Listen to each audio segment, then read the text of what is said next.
എല്ലാ വിദ്യാർത്ഥികൾക്കും പുതിയൊരു വീഡിയോയിലേക്ക് സ്വാഗതം. ഈ വർഷത്തെ LBS nursing and paramedical degree കോഴ്സുകളിലേക്കുള്ള സ്പെഷ്യൽ അലോട്ട്മെൻറ്റിനായിട്ടുള്ള ഓപ്ഷൻ രജിസ്ട്രേഷൻ വിദ്യാർത്ഥികൾക്ക് ഇന്ന് മുതൽ സെപ്റ്റംബർ 20 വരെ ഓൺലൈനായിട്ട് LBS വെബ്സൈറ്റ് വഴി വിദ്യാർത്ഥികൾക്ക് ചെയ്യാവുന്നതാണ്. വിദ്യാർത്ഥികളുടെ ഈ ഒരു അലോട്ട്മെൻറ്റ് 24 പ്രസിദ്ധീകരിക്കുക. അപ്പോൾ വിദ്യാർത്ഥികൾക്ക് ഇന്ന് മുതൽ ഈ ഒരു 20 വരെയാണ്, സെപ്റ്റംബർ 20 വൈകുന്നേരം 5 മണി വരെയാണ് കോളേജ് കോഴ്സുകൾ ഓപ്ഷനായിട്ട് ഉൾപ്പെടുത്താനായിട്ട് സാധിക്കുക. വിദ്യാർത്ഥികൾ പ്രത്യേകം ശ്രദ്ധിക്കേണ്ട പ്രധാനപ്പെട്ട കാര്യം എന്ന് പറയുന്നത്, വിദ്യാർത്ഥികൾക്ക് ഈ ഒരു ഓപ്ഷൻ രജിസ്ട്രേഷൻ ചെയ്യുന്ന സമയത്ത് നിങ്ങൾക്ക് അലോട്ട്മെൻറ്റ് കിട്ടിക്കഴിഞ്ഞാൽ വിദ്യാർത്ഥികൾ അഡ്മിഷൻ നേടും എന്ന് ഉറപ്പുള്ള കോളേജുകളും കോഴ്സുകളും മാത്രമേ ഓപ്ഷൻ നൽകാവൂ. കാരണം സ്പെഷ്യൽ അലോട്ട്മെൻറ്റിൽ ഓപ്ഷൻ രജിസ്ട്രേഷൻ ചെയ്യുന്ന കോളേജിൽ അപേക്ഷകന് അലോട്ട്മെൻറ്റ് ലഭിക്കുകയും പ്രവേശനം നേടാതിരിക്കുകയും ചെയ്താൽ അപേക്ഷകനെ, അതായത് നിങ്ങളെ തുടർന്നുള്ള അലോട്ട്മെൻറ്റുകളിൽ പങ്കെടുപ്പിക്കുന്നതല്ല. അതുകൊണ്ട് തന്നെ സ്പെഷ്യൽ അലോട്ട്മെൻറ്റിൽ ഓപ്ഷൻ രജിസ്ട്രേഷൻ ചെയ്യുന്നത് പ്രവേശനം നേടാൻ താല്പര്യമുള്ള കോളേജുകളും കോഴ്സുകളിലും മാത്രം ആണ് എന്നുള്ളത് പ്രത്യേകം ശ്രദ്ധിക്കുക. അതുപോലെ തന്നെ വിദ്യാർത്ഥികൾ ശ്രദ്ധിക്കേണ്ട പ്രധാനപ്പെട്ട കാര്യം എന്ന് പറയുന്നത്, വിദ്യാർത്ഥികൾ ഈ ഒരു ഗവൺമെൻറ് കോളേജ് ഒഴികെയുള്ള ഏതൊരു കോളേജിലും അലോട്ട്മെൻറ്റ് ലഭിച്ച വിദ്യാർത്ഥികൾ NOC സർട്ടിഫിക്കറ്റ് അപ്ലോഡ് ചെയ്ത് കൊടുക്കേണ്ടതാണ്. അപ്പോൾ ചില കോളേജ് NOC LBS വെബ്സൈറ്റ് വഴി നേരിട്ട് തന്നെയായിരിക്കും നിങ്ങൾക്ക് അത് ഇഷ്യൂ ചെയ്തിട്ടുണ്ടാവുക. അപ്പോൾ അങ്ങനെയുള്ള വിദ്യാർത്ഥികൾ വീണ്ടും NOC സർട്ടിഫിക്കറ്റ് അപ്ലോഡ് ചെയ്ത് കൊടുക്കേണ്ട ആവശ്യമില്ല. അപ്പോൾ വിദ്യാർത്ഥികൾക്ക് എങ്ങനെ ഇനി ഓപ്ഷൻ രജിസ്ട്രേഷൻ ചെയ്യാം എന്നുള്ളത് നോക്കാം. അതിനായിട്ട് വിദ്യാർത്ഥികൾ ചെയ്യേണ്ടത് LBS വെബ്സൈറ്റിലെ സൈഡിലായിട്ടുള്ള 3 ലൈൻസിൽ ക്ലിക്ക് ചെയ്യുക, ലോഗിൻ ബട്ടണിൽ ക്ലിക്ക് ചെയ്യുക. അതിനുശേഷം നിങ്ങൾക്ക് ആപ്ലിക്കേഷൻ നമ്പർ നൽകി വെരിഫൈ ചെയ്യുക, രജിസ്ട്രേഷൻ ഐഡിയും പാസ്വേഡ് നൽകി സൈൻ ഇൻ ചെയ്യുക. അപ്പോൾ വിദ്യാർത്ഥികൾക്ക് ഇതുപോലെയാണ് കാണാൻ സാധിക്കുക. ഇവിടെ നിങ്ങൾക്ക് പ്രത്യേകിച്ച് ഇവിടെ ഒന്നും കാണാൻ പറ്റില്ല. ജസ്റ്റ് ഓപ്ഷൻ രജിസ്ട്രേഷനുള്ള ആ ഒരു ഭാഗം ഈ ഒരു ഭാഗത്തായിട്ട് കാണാൻ പറ്റില്ല. കാരണം നിങ്ങൾ മുൻപ് ഓപ്ഷൻ റീ അറേഞ്ച്മെൻ്റ് ഒക്കെ ചെയ്തത് ഈ ഒരു ഭാഗത്തായിരിക്കും. അപ്പോൾ ഇവിടെ നിങ്ങൾക്ക്, അതായത് ഏറ്റവും താഴെ നോക്കുന്ന സമയത്ത് നിങ്ങൾക്ക് ലേറ്റസ്റ്റ് അലോട്ട്മെൻറ്റ്സ് എന്നുള്ള ഭാഗത്ത് ഇവിടെ ഈ ഒരു അലോട്ട്മെൻറ്റ് എന്ന് പറഞ്ഞുകൊണ്ട് ഇവിടെ ഈ ഒരു രജിസ്റ്റർ എന്ന് പറഞ്ഞുകൊണ്ട് ഒരു ഓപ്ഷൻ കാണാം. അതായത് ഇവിടെ നിങ്ങൾക്കൊരു ഓപ്ഷൻ കാണാം, രജിസ്റ്റർ എന്ന് പറഞ്ഞുകൊണ്ട്. അപ്പോൾ അതിൽ ക്ലിക്ക് ചെയ്യുക. അപ്പോൾ അതിൽ ക്ലിക്ക് ചെയ്യുന്ന സമയത്ത്, അതായത് നേരത്തെയുള്ള, അതായത് നിങ്ങളുടെ ഈ ഒരു പ്രൊഫൈൽ പേജിലെ, അതായത് ഒരു ആപ്ലിക്കേഷൻ സ്റ്റാറ്റസ് പേജിൽ നിന്നും താഴോട്ടേക്ക് സ്ക്രോൾ ചെയ്യുന്ന സമയത്ത് ലേറ്റസ്റ്റ് അലോട്ട്മെൻറ്റ്സ് എന്ന് പറഞ്ഞുകൊണ്ട് കാണാൻ പറ്റും. അവിടെ രജിസ്റ്റർ എന്ന് പറഞ്ഞുകൊണ്ടുള്ള ഒരു ബട്ടൺ കാണാം. ജസ്റ്റ് അതിൽ ക്ലിക്ക് ചെയ്യുക. ക്ലിക്ക് ചെയ്യുന്ന സമയത്ത് ഇതുപോലെ ഓപ്ഷൻ രജിസ്ട്രേഷൻ ചെയ്യാനുള്ള പേജിലേക്ക് വരുന്നതാണ്. അപ്പോൾ ഇവിടെ നിങ്ങൾക്ക് വിവിധ കോളേജുകളുടെ ആ ഒരു ഡീറ്റെയിൽസ് കാണാം. അതായത് നിങ്ങൾക്ക് മുൻപ് വന്നിട്ടുണ്ടായിരുന്ന ആ ഒരു കോളേജും അതുപോലെ തന്നെ വിവിധ കോളേജുകളും നിങ്ങൾക്ക് ഇവിടെ കാണാൻ സാധിക്കും. അപ്പോൾ നിങ്ങൾക്ക് ഇവിടെ കാണാൻ സാധിക്കുന്ന കോളേജുകളിൽ, നിങ്ങൾക്ക് താല്പര്യമുള്ള കോളേജുകളിൽ വിദ്യാർത്ഥികൾക്ക് ഈ ഒരു ഓപ്ഷനുകൾ നൽകാം. ഇവിടെ GOV എന്ന് പറഞ്ഞാൽ ഗവൺമെൻറ് കോളേജാണ്. അതുപോലെ തന്നെ ഇവിടെ GCS എന്ന് പറഞ്ഞാൽ ഈ ഒരു government controlled self finance colleges ആണ്. അത് CPASും സിമെറ്റും ഒക്കെ ഈ ഒരു ഗവൺമെൻറ്റിൻ്റെ സെൽഫ് ഫിനാൻസ് കോളേജസ് ആണ്. സെൽഫ് ഫിനാൻസിലെ സെയിം ഫീസ് തന്നെയാണ് അവിടെ ഉണ്ടായിരിക്കുക. അതുപോലെ തന്നെ വിദ്യാർത്ഥികൾക്ക് ഇവിടെ നിങ്ങൾക്ക് ഇപ്പോൾ സെൽഫ് ഫിനാൻസ് SCF എന്ന് പറഞ്ഞുകൊണ്ട് കാണാൻ പറ്റും. അത് സെൽഫ് ഫിനാൻസ് കോളേജസ് ആണ്. അവിടെ സാധാരണ സെൽഫ് ഫിനാൻസ് വരുന്ന ആ ഒരു ഫീസ് തന്നെയാണ് വരിക. നിങ്ങൾ ഓപ്ഷൻ നൽകുന്ന സമയത്ത് ആ ഒരു ഓപ്ഷൻ ലിസ്റ്റിൽ നിങ്ങൾക്ക് എത്ര രൂപയാണ് ഫീസ് വരിക എന്നുള്ള ഡീറ്റെയിൽസ് കൃത്യമായിട്ട് അവിടെ രേഖപ്പെടുത്തിയിട്ടുണ്ടാവും. ഇപ്പോൾ നിങ്ങൾക്ക് താല്പര്യമുള്ള കോഴ്സ് ഏതാണ് അതിനനുസരിച്ച് വേണം നിങ്ങൾ നമ്പേഴ്സ് കൊടുക്കാനായിട്ട്. നിങ്ങൾക്കിവിടെ 2 രീതിയിൽ നൽകാം. ഒന്നാമത്തേത് നെക്സ്റ്റ് ഓപ്ഷനിൽ ക്ലിക്ക് ചെയ്ത് ആ ഒരു ഓപ്ഷനെ ഫസ്റ്റ് ഓപ്ഷനായിട്ട് സെറ്റ് ചെയ്ത് കൊടുക്കാം. അതല്ല എന്നാണെങ്കിൽ നിങ്ങൾക്ക് ആ ഒരു ഓപ്ഷൻ്റെ ഇവിടെ ആയിട്ട് നിങ്ങൾക്കൊരു ബോക്സ് കാണാം. ആ ഒരു ബോക്സിൽ നിങ്ങൾക്ക് 1 എന്ന് ടൈപ്പ് ചെയ്ത് കൊടുക്കാം. അപ്പോൾ ഈ ഒരു രീതിയിൽ നിങ്ങൾക്ക് ഏത് ഓപ്ഷനാണ് ഒന്നാമതായിട്ട് സെറ്റ് ചെയ്ത് കൊടുക്കേണ്ടത്, ആ ഒരു നിങ്ങളുടെ താല്പര്യത്തിനനുസരിച്ച് അതിനനുസരിച്ച് നിങ്ങൾക്ക് ആ ഒരു ഓപ്ഷൻ്റെ ആ ഒരു ബോക്സിൽ നിങ്ങൾക്ക് 1, 2, 3 ഈ ഒരു രീതിയിൽ നിങ്ങൾക്ക് ആ ഒരു ഓപ്ഷൻ നമ്പർ ഇട്ടിട്ട് നൽകാം. ഇനി അതല്ല എന്നാണെങ്കിൽ നിങ്ങൾക്ക് നെക്സ്റ്റ് ഓപ്ഷൻ എന്ന് പറഞ്ഞുകൊണ്ടുള്ള ബട്ടൺ കാണാൻ പറ്റും. അതിൽ ക്ലിക്ക് ചെയ്തുകൊണ്ടും നിങ്ങൾക്ക് ആ ഒരു ഓപ്ഷനെ നെക്സ്റ്റ് ഓപ്ഷൻസ് ആയിട്ട് സെറ്റ് ചെയ്ത് കൊടുക്കാവുന്നതാണ്.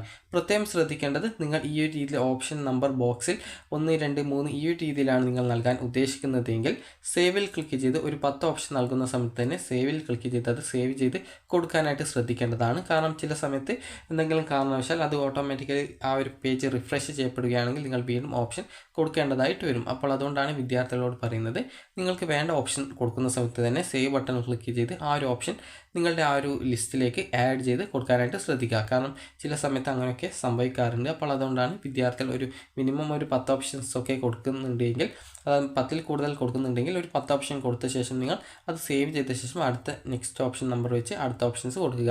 അതുപോലെ തന്നെ പ്രത്യേകം ശ്രദ്ധിക്കേണ്ടത്, അലോട്ട്മെൻറ്റ് കിട്ടിക്കഴിഞ്ഞാൽ അഡ്മിഷൻ എടുക്കുമെന്ന് ഉറപ്പുള്ള കോളേജുകളും കോഴ്സുകളുമായിരിക്കണം വിദ്യാർത്ഥികൾ ഓപ്ഷൻസായിട്ട് ഉൾപ്പെടുത്തേണ്ടത്. അതുകൊണ്ട് തന്നെ നിങ്ങൾ താല്പര്യമുള്ള കോളേജും കോഴ്സുകളും നൽകുക. അതുപോലെ തന്നെ അലോട്ട്മെൻറ്റ് കിട്ടിക്കഴിഞ്ഞാൽ വിദ്യാർത്ഥികൾ കോളേജിൽ പോയിട്ട് അഡ്മിഷൻ എടുക്കാതിരിക്കുകയാണെങ്കിൽ ലഭിച്ച അലോട്ട്മെൻറ്റ് നഷ്ടപ്പെടുക മാത്രമല്ല അലോട്ട്മെൻറ്റ് പ്രോസസ്സിൽ നിന്ന് പുറത്താക്കപ്പെടുകയും ചെയ്യും എന്നുള്ളത് കൊണ്ട് തന്നെ അലോട്ട്മെൻറ്റ് കിട്ടിക്കഴിഞ്ഞാൽ അഡ്മിഷൻ എടുക്കുമെന്ന് ഉറപ്പുള്ള കോളേജുകളും കോഴ്സുകളും മാത്രമായിരിക്കണം വിദ്യാർത്ഥികൾ ഓപ്ഷൻസ് ആയിട്ട് ഉൾപ്പെടുത്തേണ്ടത്. അപ്പോൾ വിദ്യാർത്ഥികളുടെ കോളേജിൽ നിന്നും NOC സർട്ടിഫിക്കറ്റ് ഇഷ്യൂ ചെയ്തിട്ടുണ്ട് എങ്കിൽ, അതായത് നിലവിൽ ഇപ്പോൾ അലോട്ട്മെൻറ്റ് ലഭിക്കാത്ത ഒരു വിദ്യാർത്ഥിയുടെ ആ ഒരു ഓപ്ഷൻ രജിസ്ട്രേഷൻ പേജാണ് ഈ ഒരു രീതിയിൽ കാണിക്കുക. നിങ്ങൾക്ക് ഓൾറെഡി അലോട്ട്മെൻറ്റ് ലഭിച്ച ഒരു വിദ്യാർത്ഥി ആണ് എങ്കിൽ നിങ്ങൾക്കിവിടെ NOC എന്ന് പറഞ്ഞുകൊണ്ടുള്ള ഒരു ഓപ്ഷൻ കൂടി വന്നതായിട്ട് കാണാൻ സാധിക്കും. നിലവിൽ ഇവിടെ അലോട്ട്മെൻ്റ് ഒന്നും കിട്ടാത്ത ഒരു വിദ്യാർത്ഥിയുടെ ഒരു ഓപ്ഷൻ രജിസ്ട്രേഷൻ പേജ് ആയതുകൊണ്ടാണ് ഈ ഒരു രീതിയിൽ NOCയുടേത് കാണിക്കാത്തത്. അപ്പോൾ നിങ്ങൾക്ക് ഓൾറെഡി ഏതെങ്കിലും കോളേജിൽ നിങ്ങൾ അഡ്മിഷൻ നേടിയിട്ടുള്ള വിദ്യാർത്ഥികൾ ആണെങ്കിൽ നിങ്ങൾക്ക് NOC സർട്ടിഫിക്കറ്റ് ഇഷ്യൂ ചെയ്തിട്ടുണ്ടെങ്കിൽ ഈ ഒരു പേജിൽ ഓട്ടോമാറ്റിക്കലി ഇഷ്യൂഡ് എന്ന് പറഞ്ഞുകൊണ്ട് കാണിച്ചിട്ടുണ്ടാകും. അപ്പോൾ അതുകൊണ്ട് തന്നെ നിങ്ങൾക്ക് ആ ഒരു രീതിയിൽ NOC വന്നിട്ടുണ്ട് എന്നുള്ള കാര്യം പരിശോധിച്ച് മനസ്സിലാക്കാവുന്നതാണ്. അപ്പോൾ നിങ്ങൾക്ക് നിലവിൽ ഏതെങ്കിലും കോളേജിൽ NOC സർട്ടിഫിക്കറ്റ് നിങ്ങൾക്ക് കോളേജ് ഇഷ്യൂ ചെയ്തിട്ടുണ്ടെങ്കിൽ ആ ഒരു പേജിൽ കാണാം. ഗവൺമെൻറ് കോളേജിലാണ് നിങ്ങൾ ഓൾറെഡി അഡ്മിഷൻ നേടിയതെങ്കിൽ NOC സർട്ടിഫിക്കറ്റ് അപ്ലോഡ് ചെയ്ത് കൊടുക്കേണ്ട ആവശ്യമില്ല. അത് ആ ഒരു കോളേജ് ഓട്ടോമാറ്റിക്കലി നിങ്ങൾക്ക് NOC സർട്ടിഫിക്കറ്റ് ഇഷ്യൂ ചെയ്ത് ഓട്ടോമാറ്റിക്കലി നൽകുന്നതായിരിക്കും. അപ്പോൾ വിദ്യാർത്ഥികൾ ഈ ഒരു രീതിയിൽ നിങ്ങൾക്ക് താല്പര്യമുള്ള ഓപ്ഷൻസ് ഈ ഒരു നെക്സ്റ്റ് ഓപ്ഷനിൽ ക്ലിക്കൊക്കെ ചെയ്തുകൊണ്ട് നിങ്ങൾക്ക് ആ ഒരു ഓപ്ഷൻസ് സെറ്റ് ചെയ്ത് കൊടുക്കാവുന്നതാണ്. അപ്പോൾ നിങ്ങൾ ഈ ഒരു നെക്സ്റ്റ് ഓപ്ഷൻ ക്ലിക്ക് ചെയ്തുകൊണ്ട് നിങ്ങൾ ഈ ഒരു രീതിയിൽ ചെയ്യുന്നതിൽ നല്ലത് ബോക്സിൽ കൃത്യമായിട്ട് 1, 2, 3 ഈ ഒരു രീതിയിൽ നൽകുന്നതായിരിക്കും. കാരണം ഒരു ഉദാഹരണത്തിന് ജസ്റ്റ് നിങ്ങൾക്ക് പറഞ്ഞു തരാം. ഇതിപ്പോൾ 2 ഓപ്ഷൻസ് കൊടുത്തിട്ടുണ്ട്. അതായത് ഈ ഒരു BPT കോഴ്സാണ് ഈ ഒരു നെക്സ്റ്റ് ഓപ്ഷൻ ക്ലിക്ക് ചെയ്ത്, അതായത് BPT അല്ല BSLP കോഴ്സാണ് എന്ന് കരുതുക. ഇത് ജസ്റ്റ് ഒന്ന് ഞാൻ ആഡ് ചെയ്യുന്നുണ്ടെങ്കിൽ നിങ്ങൾ നോക്കുന്ന സമയത്ത് നിങ്ങൾക്ക് ഇവിടെ കാണാം ഏറ്റവും മുകളിലുള്ള ഓപ്ഷൻ്റെ ആ ഒരു ഭാഗത്തായിട്ട് വന്നിട്ട് ഇത് നിൽക്കുന്നതായിട്ട് കാണാം. അതായത് നിങ്ങൾക്ക് പിന്നീട് നിങ്ങൾ മുൻപ് ആഡ് ചെയ്ത ആ ഒരു ഓപ്ഷൻ്റെ ആ ഒരു ഭാഗത്തേക്ക് നിങ്ങൾ വീണ്ടും സ്ക്രോൾ ചെയ്ത് പോകേണ്ടതായിട്ട് വരും. അപ്പോൾ അതുകൊണ്ട് തന്നെ ഈ ഒരു ബോക്സിൽ നിങ്ങൾ 1, 2, 3 ഈ രീതിയിൽ നിങ്ങൾക്ക് താല്പര്യമുള്ള കോഴ്സുകളുടെ ആ ഒരു ഓപ്ഷൻ നമ്പർ നൽകി സേവ് ചെയ്യുന്നതായിരിക്കും കൂടുതൽ നല്ലത്. നിങ്ങളുടെ സൗകര്യപ്രകാരം എങ്ങനെയാണ് അതനുസരിച്ച് നിങ്ങൾ സേവ് ചെയ്ത് കൊടുക്കുക. അതുപോലെ നിങ്ങൾ ഓപ്ഷൻസ് നൽകി കഴിഞ്ഞ ശേഷം ഇവിടെ നിങ്ങൾ നൽകുന്ന കോളേജ്, കോഴ്സ്, അതുപോലെ ഫീസ്, ഇതുപോലുള്ള ഡീറ്റെയിൽസൊക്കെ കാണാൻ പറ്റും. അതിൽ ഏതെങ്കിലും ഓപ്ഷൻ നിങ്ങൾ നൽകിയത് റിമൂവ് ചെയ്ത് കൊടുക്കണമെന്നുണ്ടെങ്കിൽ ആ ഒരു ഓപ്ഷൻ്റെ നേരെയായിട്ട് നിങ്ങൾക്ക് റിമൂവ് ബട്ടൺ കാണാൻ പറ്റും. അതായത് ഇവിടെ നിങ്ങൾക്ക് റിമൂവ് ബട്ടൺ കാണാം. അതിൽ ക്ലിക്ക് ചെയ്ത് കഴിഞ്ഞാൽ ആ ഒരു ഓപ്ഷൻ റിമൂവ് ചെയ്യപ്പെടുന്നതാണ്. അപ്പോൾ ഈ ഒരു രീതിയിൽ നിങ്ങൾക്ക് താല്പര്യമുള്ള ഓപ്ഷൻസ് നിങ്ങൾക്ക് ഈ ഒരു രീതിയിൽ നിങ്ങൾക്ക് ആഡ് ചെയ്ത് കൊടുക്കാം. അതുപോലെ വേണ്ടാത്ത ഓപ്ഷൻ ഉണ്ടെങ്കിൽ റിമൂവ് ചെയ്ത് കൊടുക്കാം. പ്രത്യേകം ശ്രദ്ധിക്കേണ്ടത് അലോട്ട്മെൻറ്റ് കിട്ടിക്കഴിഞ്ഞാൽ അഡ്മിഷൻ എടുക്കുമെന്ന് ഉറപ്പുള്ള കോളേജുകളും കോഴ്സുകളും ആയിരിക്കണം നിങ്ങൾ ഓപ്ഷൻസായിട്ട് ഉൾപ്പെടുത്തേണ്ടത്.